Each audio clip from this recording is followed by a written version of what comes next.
Today on CityCast Denver, I don't know about you, but for me, Denver's housing crisis can sometimes feel like a blur of scary numbers about rising rents and home prices. It's big and it's complicated, but there were a few stories this week that offered a more personal look into the problem.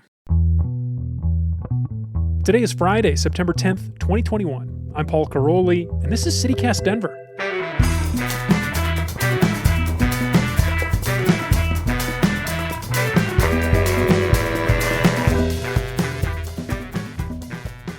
Welcome back to CityCast Denver, the show about the city that is 1 million times cooler than Albuquerque. I don't care what anyone says. I'm here with our host, Bree Davies. Bree, Albuquerque thoughts? Well, why are we starting Albuquerque beef? What is this? I love Albuquerque. Really? Honestly, if I could live anywhere else, it would probably be Albuquerque. Oh, Paul was just there, so that's why he's like... Oh. Yeah. What? You had a bad time in Albuquerque, it sounds like. Well, for one, they have the pandemic there too, so I'm sure there's other things that I could have been doing, but it was just like boring and flat and kind of empty, and I didn't have any good food, and it was like, meh. That's literally the opposite experience I ever have when I go there. Producer Xander McMahon, you jumped in already. Albuquerque thoughts? I've never been. I don't have a stake in this fight. Like I'm just gonna take myself out of it. I don't want to make any Albuquerqueans mad. Cowardly choice, but I appreciate that. They're pretty chill, to be fair. Newsletter writer Peyton Garcia is joining us as well. Have you ever been to Albuquerque, Peyton? I don't think I've been to Albuquerque, but New Mexico as a whole, I really, really like. So you're on your own, Paul. All right, we're just gonna leave you for the wolves. I'm just gonna warn our listeners. Paul's got some real sass on him this morning. I do think that Denver could use a rival city. Like, I don't think we have like a good, suitable rival. I think that'd be fun. So we need like New York and Boston. They're always, you're the worst city. Size. You are. Okay, we got to get into the show. Let's get to the stuff we want to talk about. We're having a casual chat. We're looking back on the news of the week, and we wanted to take a look at a topic that is always top of mind here in Denver, but sometimes a little difficult to talk about: the housing crisis. Home prices are falling slowly. Last couple of months, they've been down, but the market's still pretty tight. Rents are soaring across the metro area. And we talked about the federal evictions moratorium ending earlier this week with Ren from Newer Denver. And our unhoused population keeps growing. But, I mean, that's just like a snapshot of the trends. And I think what we saw this week was a few really like oddball stories on the fringe of this housing crisis that maybe say even more about where we're at. So, scenes from a housing crisis, Act 1, Stackhouse.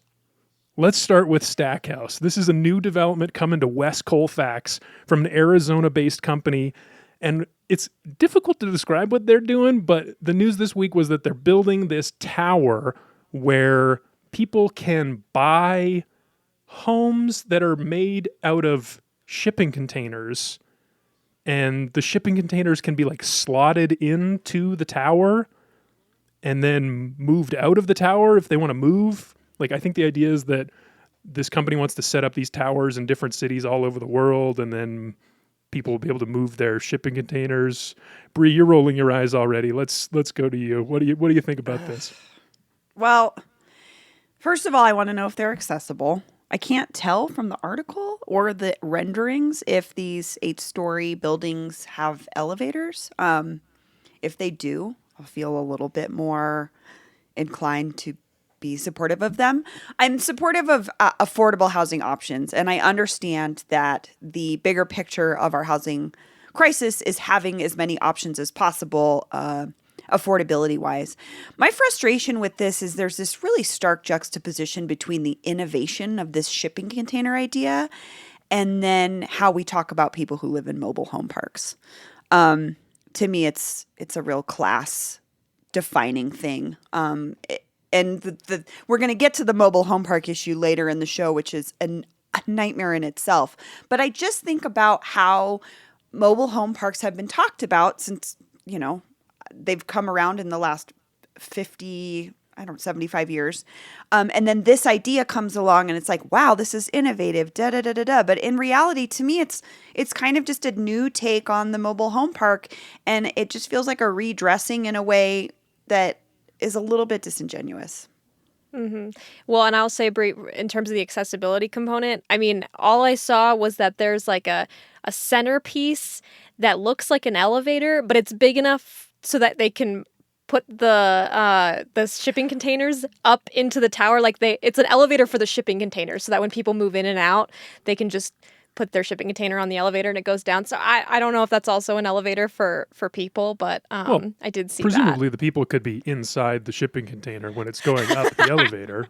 Yes, And it's moving I was going to say across that, the but country. it doesn't change because they actually say that. They say hypothetically you could live in your shipping container while we're moving you to a new building, but it doesn't change the God. fact that when you need to leave to go to the grocery store, Right. If you're a person that uses a wheelchair, how do you access these things? And also, elevator shafts are expensive to build. Elevators are expensive to build and maintain. So I just wondered, I just can't tell from this situation. The other thing, too, is just to me is this is just it's masking a bigger problem, which is we have this unrealistic, unreasonable real estate market. And this is our solution. Live in a shipping container. Live in a box. I'm offended. I don't know if we can say that this is Denver's solution. I mean, this is an Arizona company with a big, ambitious goal. And I also think it's important to say, like, at least the company says that they've had a lot of interest in these homes. Like, they have a waiting list over 2,000 names long of people waiting to buy these shipping container homes and live in this building. So, like, I feel like this is like the density question. Like, maybe we don't like the aesthetics here. There's questions about accessibility, but this is new housing that is going to help address the limited housing supply. I feel like this is all stuff we like. This is something we should cheer for. But is this really affordable though, Paul? Because looking at the numbers, yes, the shipping container itself is pretty affordable. It's like $110,000 to $120,000 to buy a shipping container. But then you have to buy a spot in one of these towers. Like, you can't just put your shipping container wherever you want to put it. Like, it goes in one of these towers, and the spot in the tower is like double what costs to buy the shipping container. So all in, it's like on the high end, you're looking at $480,000, which you could buy a house in the suburbs for that much, probably a decent sized home. So I'll go ahead. I'll be pro Stackhouse on this. So a couple of things. I will note that they did say their interest list ranges from millennials to Gen Z or Gen Xers and baby boomers that want to downsize. So they said there's a wide variety of interests, not just millennials trying to be cool. I'll also say, as somebody who just, was in the dogfight that is the housing market, 480 is not going to get you much out there. It's really, really, really not going to get you very much out there. And my initial reaction was similar to Bree's, where I was like, what the heck is this? But the more and more I read about it, I actually started to really come around to the idea. I think it's actually kind of unique. And they're like mobile homes, just way more mobile. And I'll push back a little bit here, Peyton, because you can get a 1-bedroom condo, which these things are, in Denver proper for under $300. Because I watch Zillow like it's an app that you play. It's like a game I play. I check it every day.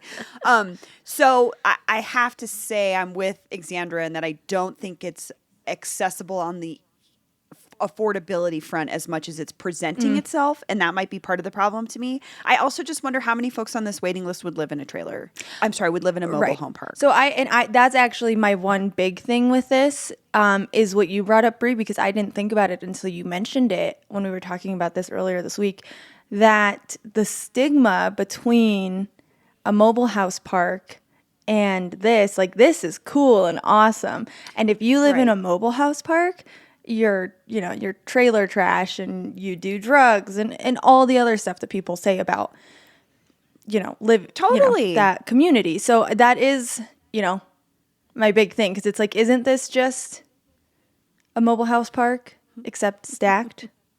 Well, and in one of the stories written about this, I can't remember if it was I can't remember which news outlet it was, but they interviewed one lady who said that the restrictions for mobile homes were greater. Like it's harder to find a place. Like that's one of the benefits of Stackhouse is like, oh, like they, the zoning restrictions, like they're all up to zoning codes around the country, and like, there's just like more options where you can put your shipping container than where you can put your mobile home, which I thought was interesting. But I still don't understand how that's when you have to wait for a tower to be built, though, in the city that you want to move to. Like, I don't, like, is this the first tower that's being built anywhere? I know it's an Arizona company. Does Arizona have a Stackhouse tower already? I don't think so. Yeah, I think don't they're think starting so. here. And yeah, that does seem to be the big issue. Like they're really putting a lot of stock into this like scalability of their network.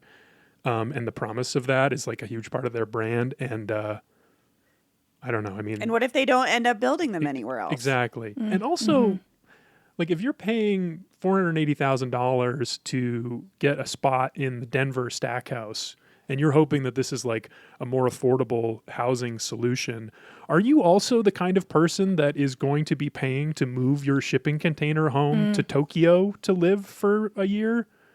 Like that seems like a really different. I mean, is Stackhouse also going to have a deal with like cargo ships? Right. That's a really Or, good like, point. How do you get it there? What I don't know. But Yeah. it's a huge, ambitious idea, and maybe that's the future. And I will give them credit. They've done their zoning homework. Yeah. They zoned these for San Francisco zoning, which apparently is really difficult. So it is easily amendable depending on the city that they're in. And if we know anything about housing, zoning is one of the things that keeps us from getting housing built. So props to them for doing that homework and understanding that part of the process. And it is ambitious. I mean, they're hoping to be, in like all 50 states by 2025. And then after that, world domination. They want to be international. And they made a point of saying that San Francisco has 14 sister cities that are international. So as long as they're up to San Francisco zoning codes, like they're already zone ready for 14 international places. So they're hitting the ground running. The last thing I wanted to bring up was the company that's building these shipping containers is Denver-based Rocks Box. Oh yeah. Have you looked at their website? It's insane because they're just like really passionate about putting people in boxes. They're like, we can make office spaces out of shipping containers. We can make kitchens. We can make whatever you want out of shipping containers. And like I like literally laughed out loud when they used the phrase that they utilize outside the box thinking. I was like, come on.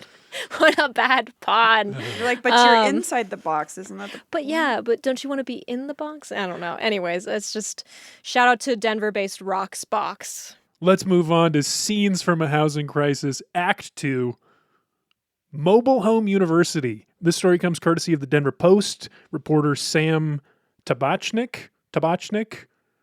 Sam, I couldn't find a pronouncer for your name online. I'm sorry about that. We'd love to have you on the show sometime, but really love your stuff.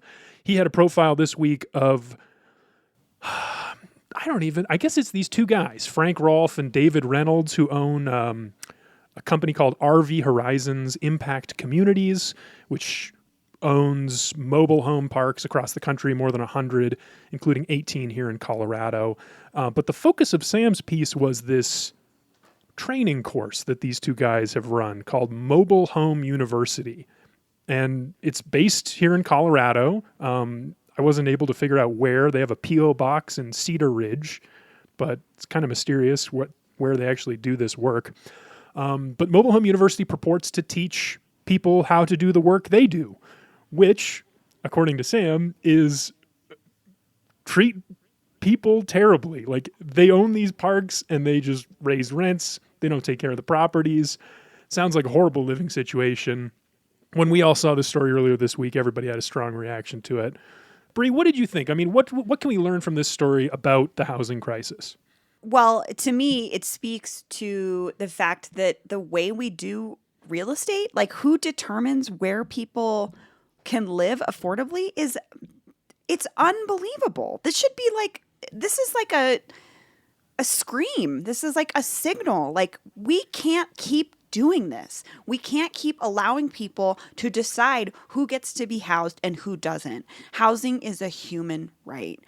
I mean, this story was just despicable. So these guys run this, not only do they run these mobile home parks basically into the ground, rent gouging already low income folks, lording over their uninhabitable housing, they run a university to teach other people how to do it. Something is really, really wrong with housing in this country if this is not only something that folks can do legally, but that they are publicizing, teaching other people how to do. And there was another quote. This Frank Rolfe guy is so quotable. There was a quote from him from a New Yorker piece where he said that he assumed everyone who lived in a mobile home park was, quote, a drug addict, a hooker, and just the scum of the earth. So people who use drugs and sex workers are terrible people, I guess, according to this guy. And therefore, he gets to decide where they live or if they can live affordably and comfortably. And if you read this story in the Denver Post, it gives you some really searing pictures of the people impacted by these guys. People living on disability, a woman living on less than $800 a month. Can any of you fathom in this conversation, can you fathom living on $800 a month? No. I mean, how in 2021? So I just think that if we're not examining the fact that the way that we're doing housing in this country right now is not working, this is the most prominent example I've ever seen. It's so blatant. It's abusive and it's wrong. Well, and there are like countless complaints filed against these guys, and I think pending lawsuits and things like that. And they've been operating for a long time. Like the New York Times did a profile of Mobile Home University in 2014. And this has still been going. And the New York Times profile was weird. It seemed like kind of oddly positive. Like, oh yeah, these guys just are cold, hard businessmen, but they're trying to fix the affordable housing crisis. I'm like, I don't think that's the takeaway here. And here's the thing, we're not like speculating. Like these guys, they know what they're doing. They're proud of what they're doing and they're telling other people to do it. They're like, here, he actually even quoted on the website, again, he's talking about how the first thing they do is they raise the rent. He's like, raise the rent really aggressively and then cut all amenities. And then he actually calls that a quote unquote attack plan. They're not hiding what they're doing. And then there's people in the world who want to learn from them. I don't know. What did you think, Paul? I mean, this whole situation is really depressing because it's people who live at the margins of society, and this is where they can afford to live. I think for me, where I saw the silver lining here was in the politics around this issue. Like Alexandra, you said, like this has been a well-known issue for a long time. These guys it's not exactly a secret what they're doing or what they think. And our local elected officials have, in the last few years especially, passed quite a bit of legislation to try to regulate these mobile home parks more. Like here's a law that was passed by the Colorado State Assembly last year, signed by Jared Polis, that allows homeowners in a mobile home park the opportunity to make an offer to buy the park if the landlord anticipates selling it or changing the use of the land. So it doesn't like privilege the people who live in the park, their offer on any other offer, but it requires that they have an opportunity to make a counter offer when a mobile home park intends to sell or has signaled that they want to sell to somebody, say like Frank Rolfe and his associates. RV Horizons Impact. That's the name of Communities. Don't forget, they love to use the word communities. Oh, sorry. Yeah. How could I get their name wrong? All right. Shall we move on to Scenes from a Housing Crisis, Act 3? Now, this is a story that I don't think a lot of people, when they saw it earlier this week, even interpret it as a housing story. But Bree, this was your response when we first heard about this on Tuesday, that the city of Denver was closing Civic Center Park for 2 months. They're putting up barricades. They're just shutting it down. No more people get to use Civic Center Park for 2 months. So, Bree, why is that a housing story? Well, if you've walked by or rode your bike by or driven by Civic Center Park anytime in the last few years, then I think that you would know that a lot of our unhoused neighbors spend time there. And it to me, it's such a visible example of the housing crisis. Folks are in public spaces where they can exist during the day, especially because, I don't know if you realize how much we spend time in our homes when you have a home. We all work from home. So if you don't have a home, you may be out in a very visible public space. And Civic Center Park has been that for a lot of our unhoused neighbors. So there was this quote from Scott Gilmore, the Deputy Executive Director of Parks and Rec here. He told CBS 4 regarding Civic Center Park and why they closed it, it's not safe to walk through the park. We need to take back the park. And that quote was really telling to me because take it back from who? It's really a decision who gets to be in this public space. And it's very frustrating to me that the city's continual response to our housing crisis is to, again, this is just moving people along. This is exactly what they do with sweeps. It's the same thing. It's just closing off the park and saying that it's for sanitary reasons, all these reasons that actually could be solved by things that have been proven. Public restrooms. People are asking for public restrooms. We want to be a, quote, world-class city. Get us some public restrooms because that was one of the issues with the park. It's unsanitary. They found that one of the dog whistles for this story always is, we found needles in the park. Well, you know what? If you go on down to 8th and Lincoln, the Harm Reduction Action Center has proposed solutions for this, which is a safe overdose prevention site where folks can go and inject drugs safely, not in the public space, dispose of those needles, and not die. So there's a lot of options that are available that the city is just not doing, and instead they are closing off the park to the public and filling it with surveillance cameras. Pushing people out. Well, also, this was something that came up in the CBS 4 story, was like, the reporter was like, oh, the trash requires a hazmat team to deal with. Which, I have problems with how this was covered on Tuesday and Wednesday, because I just think that journalism should really avoid being a mouthpiece for the city. And a lot of times we see stories that do that. But it's like, there could be trash services that pick up once a week. I don't think that would cost the city that many resources if they did these simple things. And then, there wouldn't be trash all over the park that requires a quote unquote hazmat team to deal with.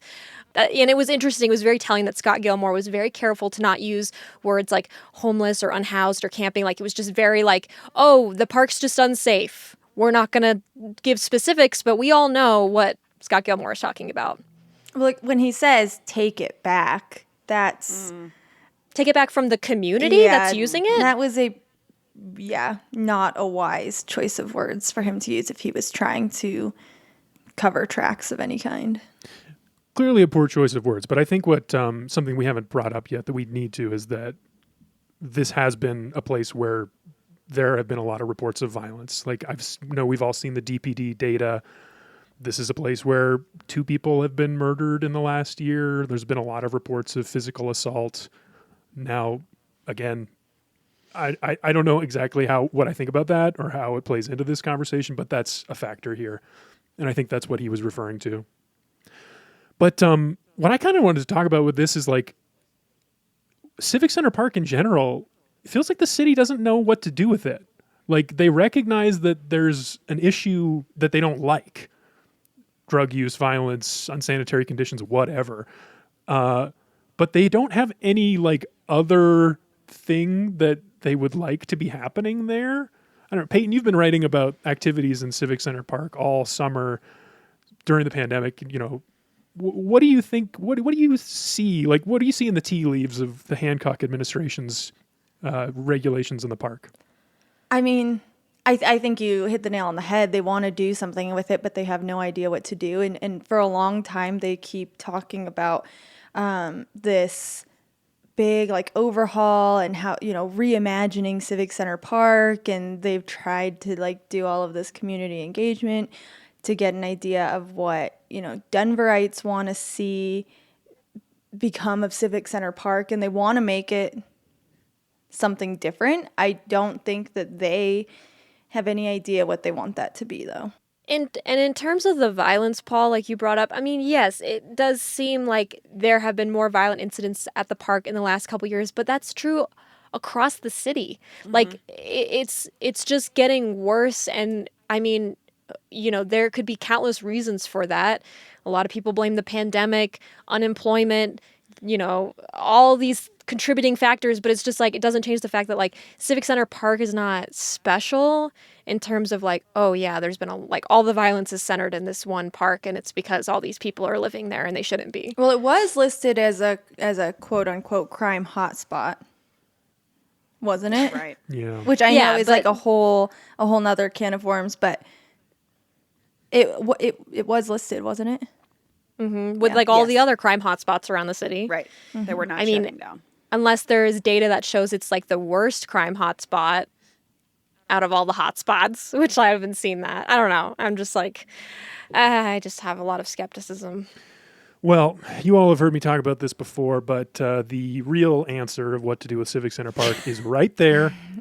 Build the damn coaster. I know where this is going. Build the People's coaster. coaster. How did we not Fill see that this park coming? up with a roller coaster. How did we not see Paul That's gently like the most steering? Denver solution to a problem, too, Paul. Cover it up We with have a a real roller crisis coaster. on our hands. Let's build something ridiculous that costs a lot of money and doesn't actually solve any of the issues at hand. Distract. Shiny bauble problem. Really, really fun bobble. Let's move on. Let's move on to staff picks. So we're going to go around, give you all a little bit of inspiration for the weekend. Who wants to start? Xander, do you want to start? You got a recommendation? Sure. Okay. Mine is to go see a movie at the new AMC theater. I don't know how new it is, but it's newer, off Colorado and 8th Avenue, because it's so nice. Have any of you been over there? That theater is like gorgeous. I went there last weekend, and it was I loved it. It was like definitely my best movie going experience in the city so far that I've found. But I mean, the area though seems to be getting a lot of attention from developers and people who want to, I don't know, give it a facelift, because like there's just a lot of new stuff going in there. It seems very millennial. So, I'm just putting that out there. If you're not into that kind of area, that's what it's like. There's a Trader Joe's right next to the theater and things like that. But it's really nice if you're, and like the seats, there are like butt warmers in the seats, and they recline in like 3 different ways. Like it leans you back and then it also leans you down. It's like, so you're like sinking into a cloud. It's very nice. Peyton, what do you think? Yeah, go to Tamaki Den. It is at the Source in Rhino, and it is from the brothers who are behind Sushi Den, Izakaya Den, and Otoro Den. And it's a more casual approach to their incredible sushi that they do down on Pearl Street. Very cool, very cool. Bree, how about you? You got a recommendation for our listeners' weekends? I do. So a couple of years ago, my friends who run this nonprofit called Birdseed Collective made a deal with the city and took over the rec center in Globeville. And my friend Anthony Garcia and a crew of artists and people from the community run this rec center. And it was closed during the pandemic, or like through the pandemic, and they're reopening. And I've been watching them over social media. They're adding new murals. It's just a gorgeous place on the inside too. But it's this cool spot where kids can come, adults can come. It's just like a gathering place. They do all sorts of classes, art classes. It's a place for after school stuff. They do a food access program too. You can get free groceries on Mondays, but they're doing like a big reopening celebration this weekend on Saturday. And they're going to have food and music, vendors, a photo booth, lots of art. And it's at 4496 Grant Street is the Globeville Rec Center. So if you haven't been down there, I would wander down there, check it out, find out more about what Birdseed Collective does, admire some really beautiful murals inside of the building, and get to know the community. All right. Thank you. And for me, I did not know this was happening, but because I'm not a watcher of America's Got Talent, but Denver's own comedian Josh Blue advanced to the finals of America's Got Talent this week. What? That's right. I didn't know that either. And for because I also don't watch America's Got Talent. well, and for anyone who's not familiar with Josh Blue, he's a very funny comedian who happens to have cerebral palsy and has a lot of very funny observations about the stigma about disabled people in our society. But he's also, I guess, the master of reality television, because 15 years ago, he won the 4th season of Comedy Central's Last Comic Standing. I remember watching that, thinking he was awesome. That long ago. Long before I even moved to Denver. Yeah, that long ago. So that's my recommendation. Check out Josh Blue's comedy. That guy is so funny. Can I just say that I saw that when I saw that he was moving on to the semifinals of America's Got Talent. I was really surprised because I was like, what's Josh Blue doing on America's Got Talent? Like, doesn't everybody already know him? Like, I just assumed, I'm like, they can't let national superstars on America's Got Talent. That's not fair. But then I was like, maybe that's just because I grew up in Denver, and I've always known Josh Blue. He performed at my school when I was in like 3rd grade. Cool. That's so awesome. cool. So like it surprised me that he was on there. I was like, he can't be on there. Everybody knows him already. But apparently people don't. So check him out. That's all for CityCast Denver this week. We've got a bonus episode coming into your feeds tomorrow, so stay tuned for that. Also, here's some news. We now have a voicemail box. So if you've got any questions or comments about the show, leave us a message at 720-500-5418, and we might play them on the show. Our producers this week were me, Paul Caroli, Alexander McMahon, and Natalie Rivera. Peyton Garcia writes our newsletter, and Bree Davies is our host. Our music is by Los Mocochetes, with additional mixing by Tyler Lindgren. If you haven't already, subscribe to the show, rate us 5 stars wherever you get your podcasts, write us a nice review. We read them, and they make us smile. Follow us on Twitter at CityCastDenver. See y'all on Monday. Bye. Bye.